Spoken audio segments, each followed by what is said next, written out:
Прывітанне ўсім, хто глядзіць, усім, хто слухае. Мяне зовут Ігор Мельнікаў, я кандыдат гістарычных навук, даследчык, гісторык, аўтар кніг, аўтар артыкулаў, чалавек, які займаецца асноўным міжваенным часам, але ж таксама і другой сусветнай вайной.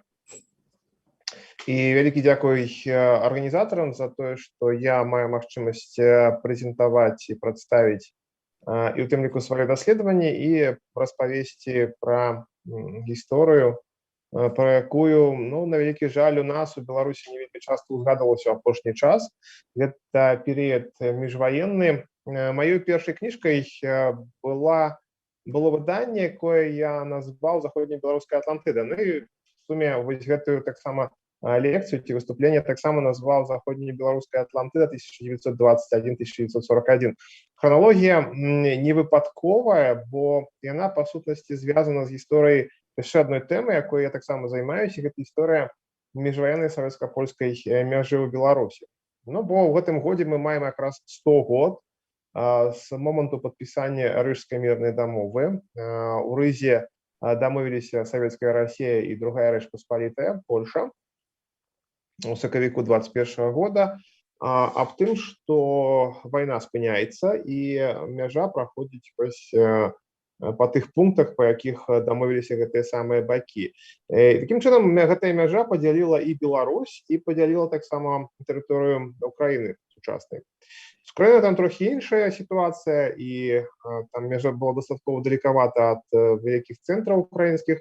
У нас некалькі десяткаў кіламетраў ад Менску гэтая мяжа прайшла, і гэтая мяжа наклала свой вялікі адбітак на дзейнасць, на гісторыю, на функцыянаванне беларускага народа, на перспектывы развіцця гэтага самага народа. І гэта досыць моцны момант па сёння. Як мы бачым сітуацыю сённяшнюю, вельмі часта гэты сюжэт з'яўляецца і ў палітычных момантах, і ўвогуле ў грамадскіх. І ў гэтай сітуацыі вельмі важна праца гісторыкаў, таму што палітыкі, палітолагі, яны любяць спекуляваць гэтай тэматыкай, а грамадства наша, якое слаба валодае ведамі гістарычнымі, проста падатліва для гэтых самых спекуляцый і вельмі часта проста, не ведаючы фактаў, робіць высновы. Факты варта ведаць. Міжваенны час гэта дзве часткі Беларусі. Гэта заходняя Беларусь, гэта БССР. Паўночна-ўсходнія ваяводствы другой Рэчы Паспалітай гэта Віленская, Навагрудская і Палеская, часткова Беластоўская таксама. Тэрыторыі, якія досыць вялікія, неразвітыя прамыслова ў міжваенны час. І да гэтага, гэта было звязана з тым, што, як кажуць палякі, што за часоў расійскай імперыі там амаль нічога не развівалася. Былі такія палессі зацафаныя, была гістарычная Літва, насамрэч былі памешчыкі і асабліва нічога так не было. Але насамрэч сітуацыя стала змяняцца ўжо ў 30-е гады, не заўсёды на лепшы бок. БССР гэта іншая сітуацыя, гэта тэрыторыя, якая фарміравалася на працягу 20-х гадоў, гэта ўзбуйненне Беларускай Савецкай Сацыялістычнай Рэспублікі, і гэта, канешне, савецкія мерапрыемствы. Самае галоўнае, гэта, канешне, калектывізацыя і індустрыялізацыя. І пры гэтым, канешне, гэтая мяжа, якая зусім побач праходзіць ад сталіцы БССР, якая знаходзіцца аказвае свой уплыў на жыццё заходняй Беларусі. Заходняя Беларусь гэта гарады, гэта мястэчкі, гэта вёскі. Насельніцтва вясковае гэта ў асноўным якраз нашыя беларусы, гэта прадстаўнікі розных нацыянальнасцей, тыя ж самыя палешчукі, ці украінцы, ці расіяне. В мястэчках гэта ў асноўным, канешне, габрэйскае насельніцтва. Чытаеш успаміны, чытаеш дакументы, все там прыводзяць каласальную лічбу насельніцтва. Апошні мой артыкул быў пра падарожжа брытанскага журналіста, які, што праўда, быў выведнікам які ездзіў па пачатку ўкраіне гэтых усходніх тэрыторыях, потым заехаў на беларускае Палессе, паехаўся праз Піншчыну, праз Кобрыншчыну да Берасця, потым паехаў да Вільні.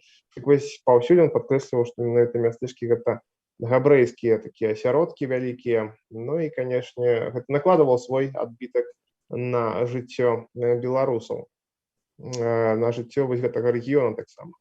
Для Польшы гэта была ў нейкім сэнсе, для Варшавы, гэта была ў нейкім сэнсе тэрыторыя, больш такая тэрыторыя Б. Не ў тым сэнсе, што яны яе лічылі там другім узроўнем развіцця. Яны проста банальна разумелі, што эканамічна гэты рэгіён слаба развіты, і яго трэба, канешне, яго трэба інвеставаць, яго трэба развіваць.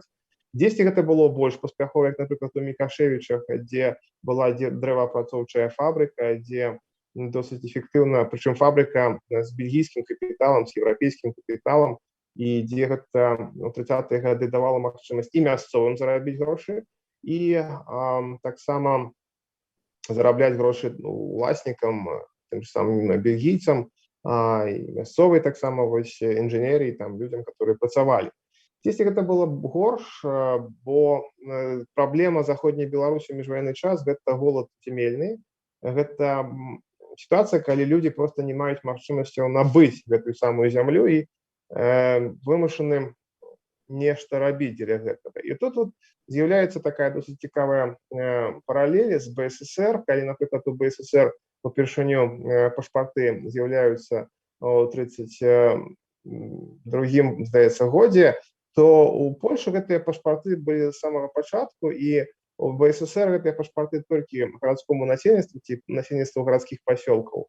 А ў Польшы пашпарт мог атрымаць кожны, хто захацеў, і з гэтым пашпартам, я кажу не толькі пра ўнутраныя дакументы, але таксама замежныя, паехаць, напрыклад, на заробкі. Гэта досыць распаўсюджаная з'ява была на тэрыторыі паўночна-ўсходніх ваеводстваў Другой Рэчы Паспалітай, калі чалавек проста выязджаў, напрыклад, не толькі там пра Штаты, там пра Аргентыну, гэта далеко, і не заўсёды той беларус вяртаўся. Хаця былі такія таксама выпадкі, у маіх кнігах гэта ўсё апісана. Але часта беларусы ездзілі, напрыклад, на сезонныя працы ў Эстонію і Латвію. Літва была зачынена, бо з Літвой былі вельмі кепскія палітычныя стасункі. Толькі ў 1938 годзе Варшава дамовілася з Коўна, і з'явіліся нармальная мяжа, з'явіліся нармальныя стасункі, што, рэчы, уратавала тую ж самую Польшу ў 1939 годзе ад удара з боку Літвы. Але ж Эстонія і Латвія, у Варшавы былі досыць нармальныя стасункі, і туды якраз жыхары гэтых самых паўночна-ўсходніх ваеводстваў вельмі часта ездзілі. У маёй калекцыі вялікая колькасць пашпартоў, вялікая колькасць матэрыялаў, якія якраз даказваюць і паказваюць, як працавалі беларусы там, якія былі ўмовы працы, а умовы былі досыць такія нармальныя, бо падпісваліся ўмовы о працы, рабіліся нават страхоўкі, рабіліся выплаты своечасовыя. І дзякуючы такім магчымасцям нешта беларусы зараблялі, вярталіся, і гэта было досыць распаўсюджанай з'явай. Габрэі выязджалі ў Палестыну, і польскія ўлады стымулявалі гэты выезд. А што тычыцца мясцовага развіцця, што рабіць, в асноўным, канешне, зямля давала людзям працу, хаця перспектывы таксама былі досыць такія своеасаблівыя. Паўтаруся, для Варшавы гэта быў рэгіён такі інвестыцыйны, яго трэба было развіваць, яго трэба было перарабляць, але ж тут накладваў свой адбітак блізкі кардон, гэтая самая даваенная мяжа, гэтая самая лінія, там 1000 кіламетраў было, калі лічыць яшчэ тэрыторыю краіны, і сусед, Савецкі Саюз, зразумела, бо варта ўлічваць, гэта вельмі важна, і пра гэта, на жаль, не пішуць у сённяшніх кнігах. Савецкі Саюз да канца 30-х гадоў менавіта Польшу разглядаў як магчымага праціўніка ў будучай вайне.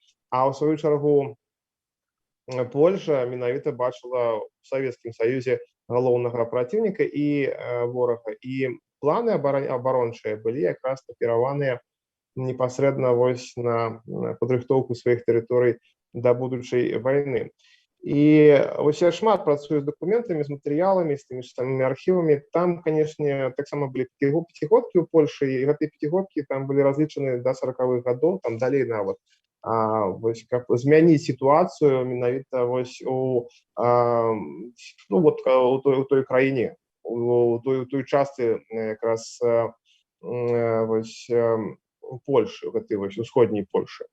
І, канешне, жыццё гэта не толькі вось гэтая самая палітыка, гэта таксама, напрыклад, тая ж самая мода, да? Вот я пра гэта пісаў у свой час, вы можете знайсці артыкулы пра моду ў міжваенны час. І мода гэта сапраўды досыць цікава, таму што мода гэта еўрапейскія бренды, гэта той же самы крем Нівея, гэта рэклама, якая была паўсюль у кожным мястэчку міжваеннай вось Польшы, міжваенных паўночна-ўсходніх ваяводстваў. І, канешне, гэта ўсё досыць цікава, і раю вам паглядзець мае кнігі «Заходнебеларуская Атлантыда», «Заходнебеларуская Атлантыда паміж Варшавай і Масквой», «Мяжа Лезаслаўя», бо гэта сапраўды досыць цікава апісвае. Што тычыцца непасрэдна да вайны савецка-польскай мяжы, то улетась у мяне выйшла досыць цікавая кніга, гэта «На мяжы цывілізацый. Старонкі гісторыі даваеннага савецка-польскага кардона». Насамрэч, гэта досыць цікава, таму што там усе бакі функцыянавання кардона, ну, гэта, напрыклад, тое, пра што вы, наверное, чулі, і тое, што вы чыталі ў таго ж Пісецкага, гэта кантрабанд, да? Но Пісецкі — гэта чалавек, які апісваў гэта ўсё, па-першае, пра 20-е гады, самы пачатак, а па-другое, ён, ну, больш літаратар, ён апісваў тое, што ён бачыў, але яго там пасадзілі вельмі хуценька, і ён ужо быў у турме, а 30-е гады гэта зусім іншая сітуацыя. Я ўласнымі сваімі нагамі, акрім таго, што праца была ў архівах, збор матэрыялаў у розных музеях і так далей, прайшоў гэтую мяжу ад Верхнедвінска да Давыдгарадка. Дзесьці праехаў, дзесьці прайшоў, назбіраў вельмі шмат матэрыялаў, і атрымліваецца, што амаль паўсюль былі гэтыя самыя кантрабандысты, амаль паўсюль быў такі памежны рух, можна сказаць. Малога памежнага руху не было. У сённяшнім такім сэнсе вось менавіта такога вось каб легальна прайсці, да? Для таго, каб легальна трапіць у БССР, жыхароў другой Рэчы Паспалітай трэба было мець візу. Візу можна было атрымаць у консульстве у Варшаве, у савецкім консульстве. Ну, хто, можна падумаць, хто пойдзе ў гэтае самае консульства, напрыклад, калі ў цябе мяжа там 300 метраў ад хаты. Канешне ж, наўрад ці яны будуць ехаць у Варшаву, каб атрымаць гэтую самую візу. Яны будуць шукаць магчымасць перавесці мяжу. Мяжа — гэта слупікі, праз які ідзе калючы дрот, і, ну, канешне, гэта не сучасныя камп'ютары, дроны, сігналізацыі. Гэта ўсё досыць так было прымітыўна, хаця з савецкага боку, напрыклад, выкапвалі волчыя ямы, спецыяльна з колямі такімі, каб людзі траплялі, хто пытаецца перайсці. На тэрыторыі вось гэтага памежжа актыўна была, напрыклад, такая вайна выведак. Польша пыталася ведаць, што знаходзіцца ў БССР, якія рухі бальшавікі робяць на выпадак вайны, а ў сваю чаргу бальшавікі хацелі ведаць, што адбываецца ў Польшы. Ну, бо Польша мела стасунак вельмі добры з Вялікабрытаніяй і Францыяй, і, канешне, гэтага яны вельмі баяліся, што будзе нейкі агульны такі паход супраць бальшавікоў. У Менску знаходзілася консульства другой Рэчы Паспалітай, і гэтае самае консульства ў тым ліку займалася зборам выведвальных дадзеных. Ну, вось такі цікавы факт. Вы зараз у Менску знаходзіцеся, і вам будзе цікава, напрыклад, у парку Чалюскінцаў, тады ён ўжо да вайны быў, былі спецыяльныя месцы, дзе агенты польскай выведкі клалі такія цэдулькі, каб інфармацыю перадаць менавіта у консульства. Там спецыяльныя два такіх месца былі, тайнікі такія. Былі яны ў іншых месцах па Менску, былі, напрыклад, у нкусаўскія спецыяльныя кватэры, я вам усім раю подписаться на мой канал на YouTube «Гісторыя побач». Просто заб'ёце себе ў Гугле «Гісторыя побач», і там вельмі шмат сюжэтаў, звязаных якраз з гісторыяй, у тым ліку знойдзеце шпіёнскія адресы ў Менску. І вось там месцы, дзе знаходзіліся кватэры якраз ДПУ савецкага, потым НКУС, дзе савецкая агентура сустракалася са сваімі куратарамі.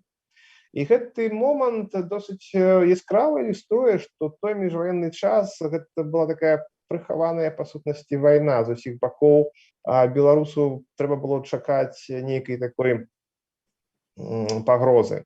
І, канешне, вельмі важна было неяк існаваць, неяк функцыянаваць у гэтай сітуацыі.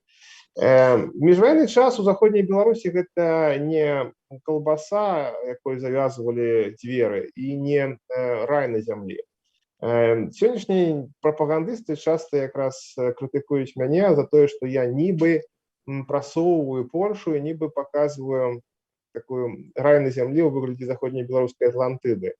Але ж гэта памылка, я заўсёды раю такім людзям проста пачытаць мае кнігі, паглядзець, дзе аб'ектыўна прапісана, што былі ў тым ліку паўстанні, напрыклад, паўстанне нарачанскіх рыбакоў, Косаўскае паўстанне, былі выступленні ў іншых месцах. Стымулявалі гэтыя выступленні не толькі камуністы з усходу. Былі свае цяжкасці, былі свае праблемы, напрыклад, на тэрыторыі, бо ў палескім воеводстве досыць жорсткая была палітыка, напрыклад, з паланізацыі, там воевода Костык Бернацкі, разлічваў на тое, што па спісе насельніцтва пачатку 30-х гадоў вялікая колькасць не акрэсліла сваю нацыянальнасць. І гэта давала такі люфт гэтым уладам для правядзення такой сваёй уласнай палітыкі. Пры тым, што, канешне, гэта ўсё трэба аналізаваць, і з гэтага ўсяго трэба рабіць такія досыць глыбокія высновы, якія будуць грунтавацца на беларускай нацыянальнай пазіцыі, а не на савецкіх пастулатах, якія прапісваліся там у савецкі час і, на вялікі жаль, часта прысутнічаюць у сучаснай беларускай гістарыяграфіі.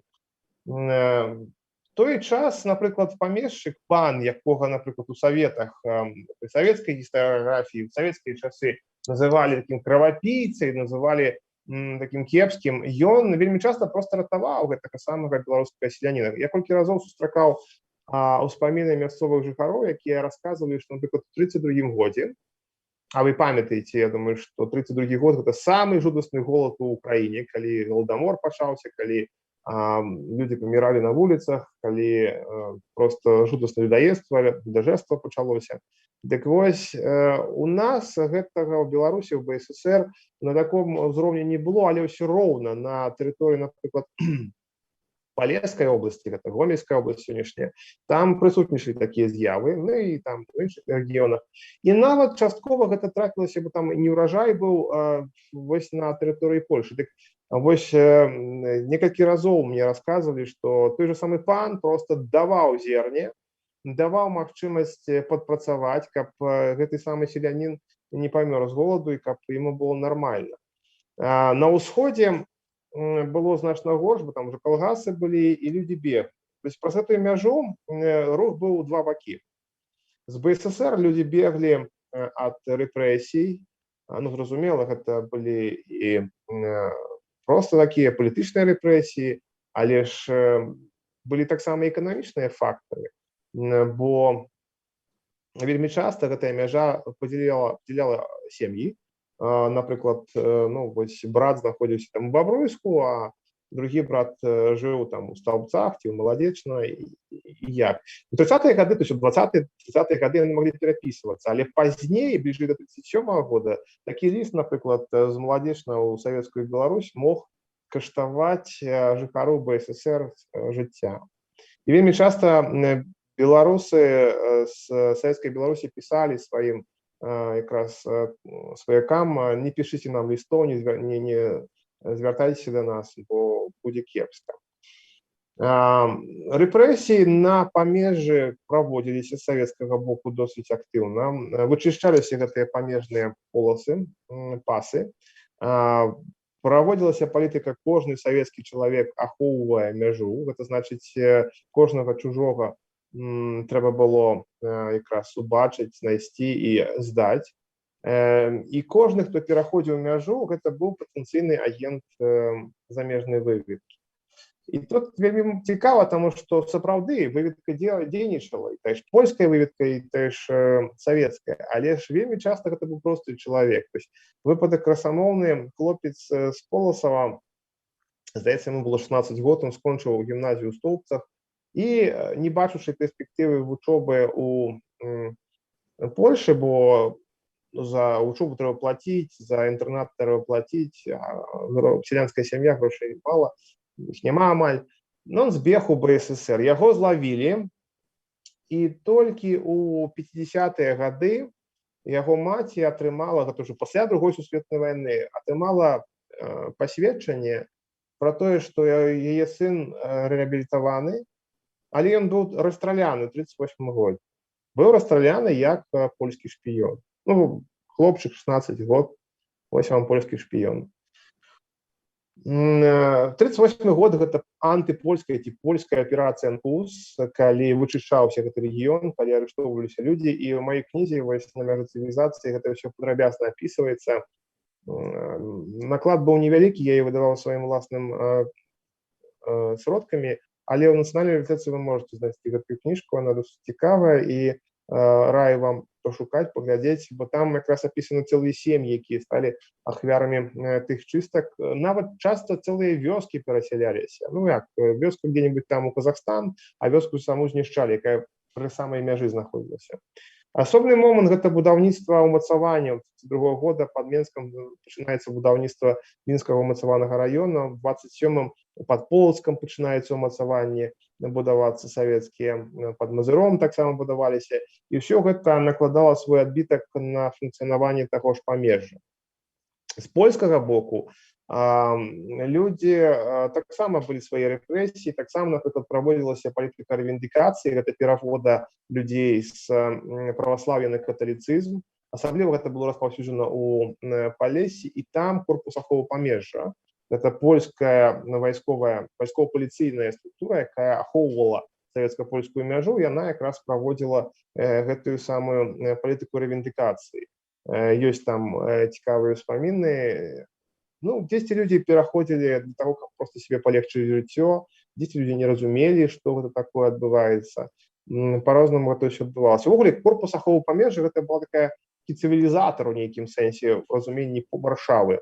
Яны павінны былі не толькі ахоўваць мяжу з саветамі, яны павінны былі прынесці новы лад жыцця, бо часта стражніца, гэта застава польская, яна знаходзілася пры самай мяжы, але там быў такі, ну, па сутнасці, такі цэнтр культурнай жыцця, польскага жыцця, вось менавіта ў гэтым рэгіёне. І капаўцы кармілі, напрыклад, вясковых дзяцей, капаўцы арганізоўвалі нейкі там культбыт, так, нейкія там тэатры рабілі мясцовыя. Капаўцы праводзілі барацьбу з захвораннямі, а гэта было досыць распаўсюджана, там вельмі шмат было, напрыклад, такіх досыць небяспечных хвароб, асабліва ў Палесе, так самая малярыя, напрыклад, была, і вось рабіліся прышчэпкі, рабіліся спецыяльныя адмысловыя шпіталі.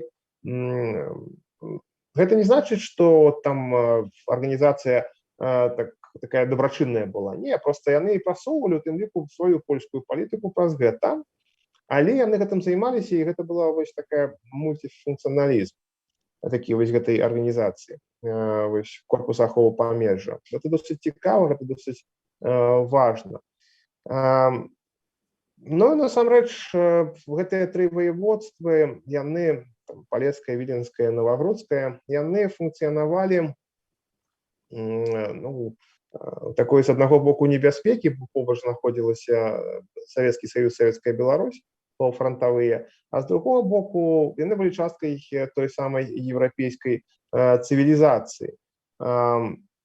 Пры ўсіх сваіх цяжкасцях, пры тым, што, канешне, не было лёгка, там, напрыклад, з працай, не было лёгка з магчымасцямі что-то набыць, пры тым што калі чырвоная армія ў верасні 39-го увайшла на тэрыторыю заходняй Беларусі, у чырвонаармейцаў быў сапраўдны шок, бо прапаганда савецкая казала пра тое, што там бедна, нішча і кепска людзі жывуць, а тут раптам нават на здымках гэта бачна, людзі па-еўрапейскі апрануты, людзі акуратненькія, апранутыя, здаецца, нармальныя. У свой час, здаецца, у 18-м годзе, 17-м годзе мы рабілі для АНТ зваротны адлік фільм «Зона загароды.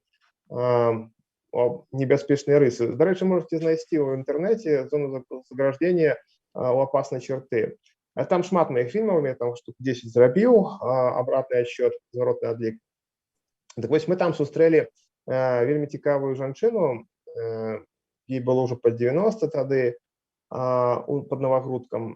І яна расказвала, як якраз саветы прыйшлі туды, і маці вынесла ім белы хлеб, белый бохан хлеба, а чырвонаармейцы здзівіліся, сказали: так вы тут как паны живете? Она говорит: при чем тут паны? Мы тут живем достатково бедно, и у нас свои проблемы есть, просто працуем и робим.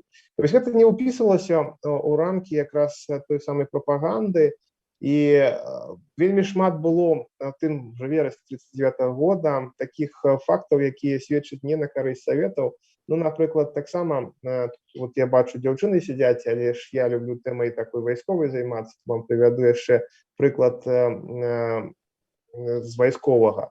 Быў, ну, ввогуле польскае войска змагалася 10 кастрычніка 39-го года, і апошняя вайсковая адзінка, якая змагалася, гэта была самастойная аператыўная група Палесе, якраз нашай тэрыторыі, скобрана з верасця, пінская флотылія, пад камандаваннем генерала Клейберга. І вось ім там удалося взяць в полон вялікую групу чырвонаармейцаў, жаўнераў чырвонай арміі. Гэта ўжо быў канец верасня 39-го года. Ну, якія умовы? Они кажуць: слухайте, хлопцы, ну і што мы вас? У нас нет ні тюрьмы, ні лагера, нічога. Ідзіце вы до сваіх ужо. Они кажуць: слухайте, мы будем з вами до конца, бо вы тут живете усе як у Амерыцы. У вас тут выдатныя хаты, у вас тут ёсць быдла, у вас тут ёсць жыццё, зямля свая. То мы, прынамсі, памрэм як людзі. І вось гэтыя чырвонаармейцы генерала Клейберга, яны так до конца і змагаліся супраць немцаў, потым трапілі ў нямецкі палон. Што з німі далей было, вот это цікавае пытанне. Але гэта сведчыць пра тое, што, ну, ўсё ж такі сапраўды не на карысць саветаў была гэтая вся сітуацыя. Вельмі часта кажуць, што я ўжо казаў, што я вось так гларыфіцырую гэтую Польшу міжваенную. Ні ў якім разе. Але ж заўсёды трэба параўноўваць дзве Беларусі ў той час. І, напрыклад, вельмі часта кажуць пра Берозу Картузскую, пра лагер там. Дык вось там не было такого моцнага геноцида. І самае галоўнае, гэта не быў лагер для беларусаў і супраць беларусаў. Гэта быў лагер, куды змяшчалі польскіх палітыкаў, украінскіх нацыяналістаў, камуністаў. Гэта былі ўсе, і умовы там былі сапраўды жудасныя. Но там не было такого ўзроўня, як, напрыклад, у тым же самым ГУЛАГу. Там адзінкі памерлі, і то памерлі ад хвароб, хутчэй за ўсё. У меня ёсць асобныя артыкулы, я просто не буду зараз будавацца у дэталі, але ж калі параўнаць, напрыклад, з тым же ГУЛАГам, які стварыў Сталін, то зусім не на карысць якраз савецкай сістэмы гэта ўсё выглядае. І самае цікавае, што зараз вось якраз кажуць, напрыклад, дзяржыдэолагі, савецкая гісторыя. Так вось, 38 год Сталін ліквідуе якраз камуністычную партыю заходняй Беларусі. Польша, польская паліцыя, польскія спецорганы таксама палюе на камуністаў. Ну, бо гэта людзі, якія займаюцца антыдзяржаўнай дзейнасцю на тэрыторыі Польшы. Але тыя камуністы, якія трапілі ў польскія турмы, польскія такія спецыяльныя месцы, яны прайшлі праз цяжкія выпрабаванні, але яны выжылі, напрыклад. А тыя, хто збег ад польскай паліцыі, здаецца, уратаваўся ў БССР, яны ўсе скончылі ці ў курапатах, ці ў іншых месцах, бо іх проста абвінавачвалі ў супрацы з польскай выведкай і расстрэльвалі. Напрыклад, красамоўны прыклад, гісторыя красамоўная, гэта Прытыцкі. Чалавек, які страляў у Віленскім суде, якога арыштавалі у палякі і прасудзілі да смяротнага пакарання. Потым яго далі памілаванне прэзідэнт Масціцкі і пасадзілі ў турму. 39-й год вызваліў гэтага чалавека, і што? І Прытыцкі зрабіў выдатную дзяржаўную кар'еру ў БССР, пахаваны на маскоўскіх могілках у цэнтры Менска. Калі б ён збег у БССР, я думаю, што яго прах быў бы дзесьці ў Курапатах ці ў парку Шрыскінцаў, мы да сёння не ведалі б гэтую гісторыю. Гэта факт, гэта гісторыя вельмі цікавая, вельмі жорсткая, вельмі непростая. У міжваенны час, вельмі цікавы момант, на тэрыторыі заходняй Беларусі была свая мафія. Мафія в сэнсе крымінальным, гэта, перш за ўсё, габрэі, габрэйская мафія, Бродерферайн. Я ў свой час таксама рабіў невялікі фільм пра гэта.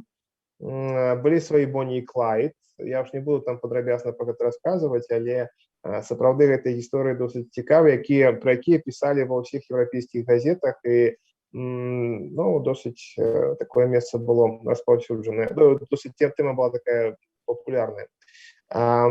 Месца цікавае, у нашым кантэксце. Гэта, зноў-такі вяртаюся да мяжы, гэта памежны калідор Коласава-Негарэлая. У міжваенны час адзіны калідор, якім легальны чалавек мог трапіць у Савецкі Саюз, у Савецкую імперыю, гэта быў менавіта гэты чыгуначны калідор Коласава-Негарэлая. Увогуле было 4 калідоры. Гэта Загадзе Фарынава, там на ўзроўні Полацку, гэта Ардашковічы Аліхновічы, там для Заслаўя, якраз Негарэлая, Коласава, 3-й калідор, і Мікашевічы Жыткавічы, гэта ўжо на Палесе. Але пасажырскі быў толькі адзін. І праз яго хадзіў знакаміты маньчжурскі ці транссібірскі экспрэс Парыж-Уладзівасток. Цягнік быў насамрэч дзесь там з Лондона нават пачынаўся, і гэты цягнік быў Лондан, па сутнасці, Коласава, а далей Негарэлая, Уладзівасток. І гэтым цягніком ездзілі, конечно, непростыя людзі. Гэтым цягніком ездзілі знакамітасці савецкага боку, гэта былі якія там пісьменнікі, той ж самы Маяковскі. Верш пра савецкі пашпарт ён напісаў якраз падчас прахода мяжы вось на Коласава-Столбцах. Ён напісаў проста вось гэты самы памежны кантроль. І вось, насамрэч, цягнік быў унікальны, цягнік быў вельмі прыгожы, пра яго таксама пішу вельмі шмат у сваіх кнігах. І ехаць на ім, канешне, можна было, калі маеш візу. Нармальны такі дакумент, які атрымаў ты ў Менску ў консульстве польскім ці, напрыклад, у Варшаве ў консульстве савецкім. Але, і нават на гэтым цягніку былі кантрабандысты, трапляліся, там людзей распраналі, там дагляд быў вельмі шчыльны. Вельмі часта паўтараецца гісторыя, як зараз, напрыклад, сама ёсць моманты шчыльнага нагляду, так вось я чытаю гэтыя факты, напрыклад, у Тэлеграме сёння, калі ў аэрапарту даглядаюць, калі што, і кажу адразу, гісторыя паўтараецца, яна нікуды не знікла, і гэтыя факты вельмі часта проста быццам взятыя з гістарычнага дакументу ці справаздачы. Вельмі цікавая гісторыя. У Варшаве сустрэўся з жанчынай, якой было 98 год на той момант, і яна расказвала, як яна маленькай стала кантрабандысткай. Яна ехала цягніком, бо яе сваякі жылі ў Менску. Яна ехала 1026-27 год, вось гэтым транссібірскім экспрэсам ці маньчжурскім. І кажа, з намі ехаў такі прыгожы пан, такі малады, і вось аднойчы я пайшла там у туалет, маленькая зусім, і мама мне прышчыміла дзверу палец. Так просто не бачыла і прышчаміла. Я плакала, я крычала, незразумела. І этот пан дастаёт ляльку і кажа, вось, возьмите, каб ваша дачка не плакала, гэтую ляльку, тым больш, што даглядаюць вельмі моцна. А там вельмі цікава было на той мяжы. Там, напрыклад, калі мужчына вязе жаночыя рэчы, напрыклад, новыя там панчохі ці што яшчэ, то гэтыя рэчы канфіскаваліся. І тое ж самае, калі, напрыклад, жанчына вязе мужчынскія рэчы, то іх канфіскавалі. Поэтому вельмі часта у цягніку просто абменьваліся рэчамі, каб вось можна было правесці гэта ўсё. Дык насамрэч, вот как бы так далі гэтую ляльку, супакоілася дзяўчынка і даехалі да мяжы, сталі аглядаць, кажам, яна маці распранулі да бялізны. Ну і потым мужика этого таксама даглядзелі і паехалі яны на Менск. Прыехалі ў Менск, мужик дастае коробку швейцарскіх цукерак, дае маці, кажа, калі ласка, лялечку мне назад, забраў лялечку, адышоў ад цягніка, адламаў галаву гэтай лялечкі, высыпаў брыльянт і пайшоў далей. І вот гэта, кажа, реально жанчына, якая в гэтым всім дзейнічала, кажа, мне было тады там 4 ці 5 год, і я вось паўдзельнічала ў кантрабандзе рэчаў. І гэта быў просто адзін з красамоўных эпізодаў той гісторыі, але гэтых эпізодаў было вельмі шмат. Я вас усіх заклікаю наведаць мою экскурсію «Мяжа Лезаслаўе». Я яшчэ экскурсавод у тым ліку. Ну, зараз вось я за мяжой, але ж вярнуся, прыеду і абавязкова думаю, што прыведу. Тут, конечно, больш перашкаджае сітуацыя з ковідам, але спадзяюся, што вось да ковідны перыяд там было вельмі шмат этого ўсяго, і экскурсіі мае апошнія, напрыклад, былі яшчэ ў снежні 2020 года. Дык вось Заслаўе ракаў, там вельмі шмат цікавых эпізодаў, звязаных з рухам на той самай мяжы і з дзейнасцю на той самай мяжы. 39-й год. Я ўжо тут гадзіну амаль гавару, каб заканчваць. Насамрэч, тут вельмі моцна і цікава, зноў-такі я цікаўлюся вайсковай тэматыкай, але ж варта падкрэсліць. Некалькі дзён таму назад у нашым парламенце беларускім мяркоўваліся якраз падзеі беларуска-польскіх стасункаў, у тым ліку ў гістарычным кантэксце. І ведаеце, я з аднаго боку рады, што 17 верасня прынамсі грамадства мае магчымасць звярнуць увагу на гэтую дату і прааналізаваць. Канешне, у нас яе вельмі моцна падаюць пад савецкім соусам. Але ўсё роўна у той сітуацыі, калі раней, напрыклад, дзяржава ўвогуле не звяртала увагу на гэтую дату, то цяпер гэта досыць добра, што прынамсі ёсць магчымасць. Так вось, былі слуханні ў парламенце, і вось, па сутнасці, другая асоба ў нашай дзяржаве, гаспадар Андрейченка, узгадаў, што ў нашых стасунках з Польшай ёсць і пазітыўныя моманты. Напрыклад, мы разам з палякамі, беларусы разам з палякамі, першымі ў Европе пачалі змагацца супраць нацызму. І сапраўды гэта факт. Факт, які у савецкі час не агучвалі, але гэта досыць моцны момант. 70 000 нашых суайчыннікаў у мундзірах войска польскага з 1 верасня 1939 года пачалі змагацца супраць нацыстаў. Я маю на увазе менавіта жыхароў паўночна-ўсходніх ваяводстваў. Гэта Палессе, гэта Навагрудчына, гэта Віленш. Ваявалі ў розных фармацыях. Ну, напрыклад, знакаміты Ян Кабрыль быў марскім пяхотнікам і ваяваў у Гдыні супраць нацыстаў, трапіў у палон, выходзіў, досыць цікава. І сёння ў Гдыні ёсць вуліца імя Янкі Брыля. Некалькі гадоў таму назад я трапіў на гэтую вуліцу і паразмаўляў з жыхарамі, што яны ведаюць пра Брыля. І ведаеце, насамрэч, большасць людзей адназначна казала, гэта герой абароны верасня 1939 года. Але не ўсе ведалі, адкуль гэты чалавек паходзіць. Казалі, што, ну, напэўна, ён не паляк, а хутчэй за ўсё дзесьці з усходу, але ці Украіна, ці Беларусь, на жаль. І вось гэты момант досыць цікавы, пры тым, што Ян Кабрыль ганаровы жыхар Гдыні, здаецца, па-моему, здаецца, Гдыні ўсё ж такі быў, і ён часта туды ездзіў пры жыцці сваім, і гэты момант захоўваўся досыць моцна. Беларусы удзельнічалі ў абароне Варшавы, беларусы удзельнічалі ў абароне Модына. Досыць цікавыя, моцныя і важныя бітвы. Гэта абарона Берасцейскай крэпасці ў верасні 1939 года, абарона Кобрына ў верасні 1939 года. Немцаў там спынілі. Вось зараз я рыхтую новы артыкул. Дарэчы, гісторыя побач, гэта не толькі YouTube-канал, гэта таксама і LiveJournal. І вось там таксама можете забіць, убачыць, там такі досыць цікавы блог, там шмат маіх артыкулаў, і вось там таксама можете пачытаць вельмі шмат матэрыялаў цікавых. Так вось, у верасні 1939 года немцаў спынілі ў Палессі, і немцы не маглі прасунуцца. У іх не было паліва, а жаўнеры войска польскага мужна змагаліся, і гэты моцны момант накладваў свой адбітак на сітуацыю на фронце. І калі зараз я ў архівах чытаю справаздачы польскіх афіцэраў, то збольшага пра нашых жаўнераў пішуць проста як пра супер выдатных байцоў, якія змагаюцца, якія не кідаюць зброю, якія да канца верныя прысядзе. Ну і насамрэч гэты важны момант, я ж не буду давацца ў падрабязнасці, бо гэта тэма асобнай лекцыі, тут вельмі шмат тэм, такіх падтэм. Я вам пакажу, вось, наколькі гэта будзе бачна, гэта вокладка маёй новай кнігі. Я яе хацеў прэзентаваць у чэрвені, але відавочна ў чэрвені не атрымаецца, думаю, ў канцы лета. Чэрвень 41-га «Спыніць на старой мяжы». Это моя новая книга, яна яшчэ вось на стадыі макета, але ўжо хутка будзе скончана. І я хацеў бы яе прэзентаваць у Беларусі, у Менску, у іншых гарадах.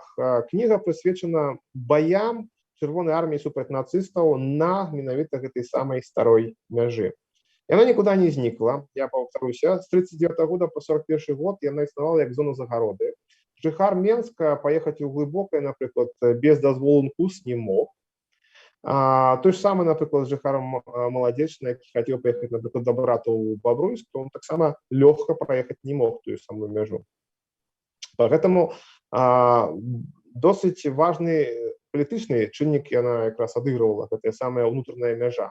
Советы з аднаго боку хацелі прывесці заходняй обласці Беларусі да такого савецкага знаменальніка, знішчыць там ворагаў савецкай улады. А з другого боку, ну, вось, розніца эканамічная ўсё ж такі яшчэ адчувалася.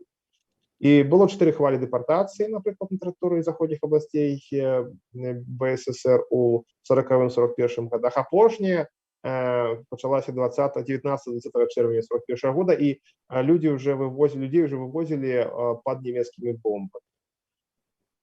І насамрэч 41 год гэта цяжкія выпрабаванні, але і гераізм досыць моцны. Заслаўе, напрыклад, абаранялася 3 дні. Тады, калі ўжо немцы былі ў Менску, і ў Заслаўе, дакі пад Заслаўем яшчэ біліся. Полацк немцы не прорваліся, ім прыйшлося абыходзіць савецкія ўмацаванні.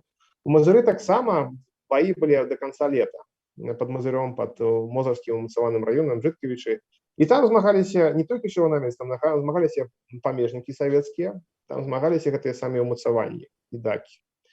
Кніжка будзе багата ілюстравана, і як заўсёды, як кожная моя кніжка, она такая кніжка з карцінкамі, з малюнкамі, досыць не малюнкамі, это здымкі, а я выдаткоўваю вялікія грошы на тое, каб менавіта свае ўласныя грошы, сродкі на тое, каб архіўныя, унікальныя здымкі, якія большасць такіх нідзе не публікавалася раней, каб якраз праілюстраваць сваё выданне, каб бачна было, што да чаго і як. І гэтая кніга будзе такая ж, як і папярэдняя. Яшчэ ёсць класная кніжка «Верасень 39-го. Магіла неаб'яўленай вайны». Гэта кніга прысвечана ўсім пахаванням савецкім і польскім на тэрыторыі Беларусі сённяшняй, якраз для того, каб паказаць, што это была не проста міратворчая аперацыя, не проста паход вызвольны. Это была сапраўдная вайна, жудасная. Прычым цяжкая як для польскага боку, так і для савецкага боку.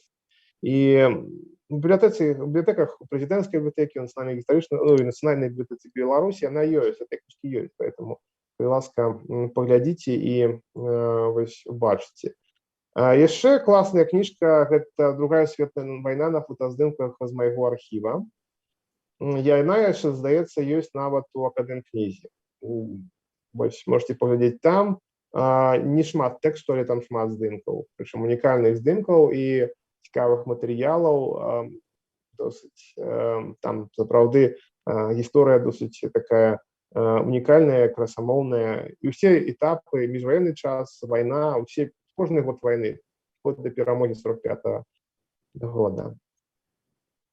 Ну і гэтая заходняя беларуская Атлантыда, гэта тая гісторыя, якую нельга выкрэсліць ніякім разе. Яна заўсёды была і будзе.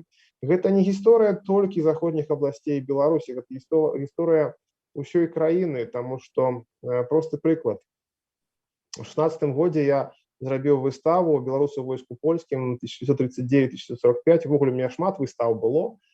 гэта была другая выстава. Першую мою выставу заходнебеларускай Атланты зачынілі ў Заславе ў 2014 годзе, але праз 2 гады я адчыніў у Нацыянальным гістарычным музеі, яна выдатна прайшла. Так вось, у адзін з дзён на адкрыцці было вельмі шмат людзей, былі там чэргі такія, што як за хлебам стаялі людзі, бо это паказвала, наколькі патрэбная гэта гісторыя.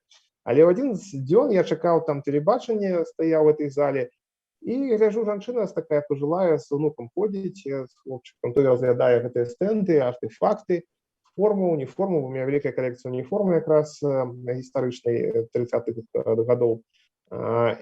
І жанчына пачынае плакаць. Я да яе падыходжу, кажу, а што здарылася? Она кажа, я, ведаеце, з Магілёва, мне 65 год, я нічога пра гэта не ведаю. А гэта унікальныя факты, нашы змагаліся супраць нацыстаў яшчэ ў верасні 39-го, пра што людзі прайшлі. Вось гэта даказвае тое, што пра гэтую гісторыю павінны ведаць не толькі жыхары Глыбокага, Перасці ці Горадні, пра гэта павінны ведаць і бабруйчане, і жыхары Віцебска, і жыхары Гомеля. Гэта не польская гісторыя, і гэта не прасоўванне Польшы, гэта нашая беларуская мінуўшчына, якую варта разглядаць менавіта з беларускіх нацыянальных пазіцый, паказваць гэтыя ўсе факты, як разглядаць ту ж самую савецкую гісторыю перыяду БССР, таксама з нашых нацыянальных пазіцый. Дзякую вам за ўвагу. І вам вялікі дзякуй. Ці ёсць пытанні ў вас? Калі ласка, пытанне я з задавальненнем адкажу. Ігор, вельмі прыемна, канешне, вы цудоўны апавядальнік, адна асалода вас слухаць, таму вельмі прыемна было сёння такія стасункі мець з вамі. У мяне некалькі пытанняў. Першае пытанне па самому пачатку, з таго, як вы распавядалі нам пра магчымасць атрымаць пашпарт. Вы казалі, што ў Савецкім Саюзе пашпарты пачалі выдавацца гараджанам з 32-го года, так? Так. А на тэрыторыі ваяводстваў пашпарт можна было атрымаць нашмат раней, пачынаючы з 21-го года.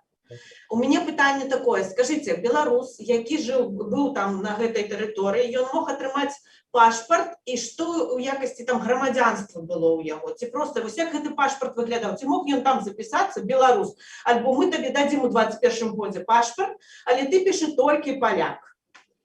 Секунду, зараз я пашпарты возьму.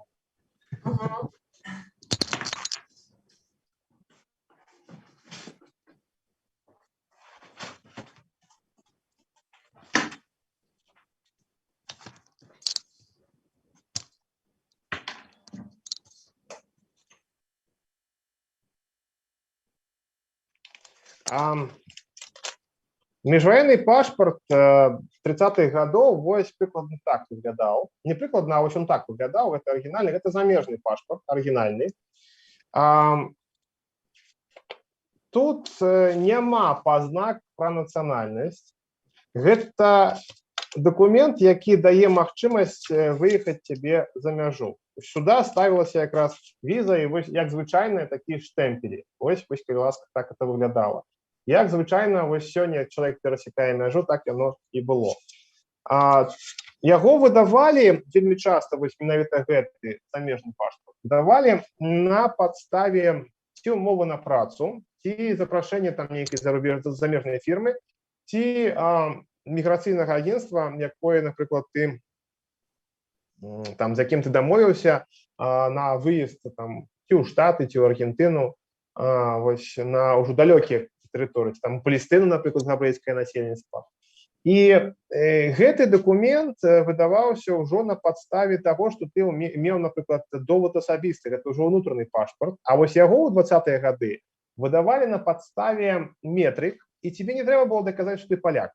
Там выдавалі, вялікая колькасць, напрыклад, беларусаў вярталася на гэтай тэрыторыі ў 24-м, 25-м годах, 26-м годах з бежанства. Яны яшчэ падчас Першай сусветнай вайны выехалі углыб Расіі, тады яшчэ імперыі, а потым вярталіся ўжо ў зусім новых умовах, калі на ўсходзе была савецкая Беларусь, на захадзе была другая Рэч Паспалітая. І яны вельмі часта проста са слоў запісвалі, што вось нарадзіўся там, бо метрыкі часта губляліся. Добра, калі чалавек нарадзіўся там, напрыклад, на тэрыторыі Польшы, а калі ён у Бабруйску нарадзіўся, ці там у Гомелі. Консульствы спрабавалі дапамагчы гэтым людзям, але польскія консульствы на тэрыторыі Савецкага Саюза, але не заўсёды саветы ішлі на дапамогу. Таксама цікавы момант тое, што вельмі цяжка было пазбавіцца савецкага грамадзянства. Дзеля таго, каб пазбавіцца савецкага пашпарту, гэта, конечно, ўжо справа такая 30-х гадоў больш, трэба было, каб цябе савецкая дзяржава вызваліла ад гэтага грамадзянства савецкага. За гэта трэба было заплаціць 5,5 рублёў золатам і яшчэ атрымаць дэцызію, тому рашэнне ад савецкага консульства, ад савецкага ураду, само собой консульства, про тое, што ты можаш пазбавіцца грамадзянства. Толькі тады ты мог атрымаць польскі пашпарт. Але гэта тычыцца ўжо перабежчыкаў хутчэй. Ну і, конечно, калі чалавек, напрыклад, збег ад рэпрэсій, то там ты больш, што яго там сваякі жывуць у заходняй Беларусі, то яму некія там даведкі, дакументы давалі. Давалі від на жыхарства, сталы побыт, як вось зараз, напрыклад, да? Іх давалі на 3 гады. Напрыклад, у меня есть в документах оригинальный документ жанчыны, грамадзянкі Літвы, якая была замужам за грамадзянином Польши. Подобно на польский пашпарт, только вокладка белая, и там написано «довод для цудземца». И там на 3 гады прописано, что, где, як человек проживает. Советский пашпарт, вось он так вот выглядал. До речі, на моих экскурсиях все экскурсанты атрымліваюць копии этих пашпартов с визами. Так что всех закликаю. Да, Кирилл. Ігор, у нас просто зовсім мало часу засталося, але у мене було 2 питання до вас. Перше, це по пашпартах. Велике дякую вам за эту інформацію. Цікаво було бачити їх очевидки. А друге питання зв'язане з Янком Брилем. Дякую вам за те, що ви згадали і розповіли гданську эту історію про місцевих жихарів, ці ведають, хто такий Янка Бриль. Але хочу сказати такий момент, що у Янки Бриля є автобіографічна оповість, поскольку він народився у заходній якраз таки в Білорусі у той час, про який ви зараз розповідали. У Янки Бриля есть автобиографичная повесть, которая называется «Сиротчий хлеб». И он докладно описывает там моменты, звязанные именно з адукацией, да, з адукаційним процесом, який був наладжений именно в этой території.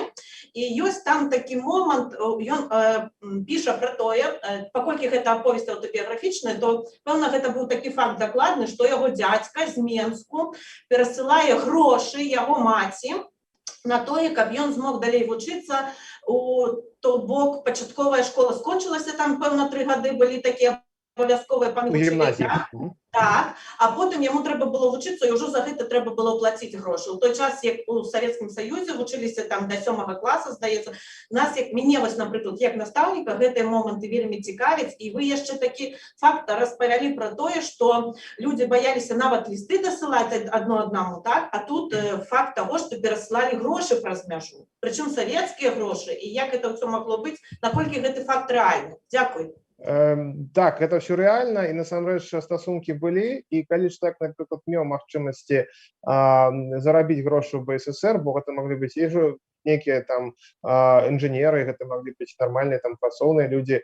І я кажу про тое, што 20-е, пачатак 30-х гадоў яшчэ можна было стасавацца і, в прынцыпе, не баяцца. Хаця кожны ліст за мяжу, ён правяраўся спецорганамі. І сапраўды вельмі шмат, напрыклад, жыхароў заходняй Беларусі беглі ў БССР за таго, што не мелі магчымасць атрымаць адукацыю, знайсці працу. А прапаганда казала, што ў БССР ёсць магчымасць бясплатнай адукацыі, ёсць магчымасць бясплатнай працы. І гэта сапраўды гуляла не на карысць заходняй Беларусі. Больш таго, у заходняй Беларусі беларускія гімназіі зачыняліся, адукацыя была ўся польская.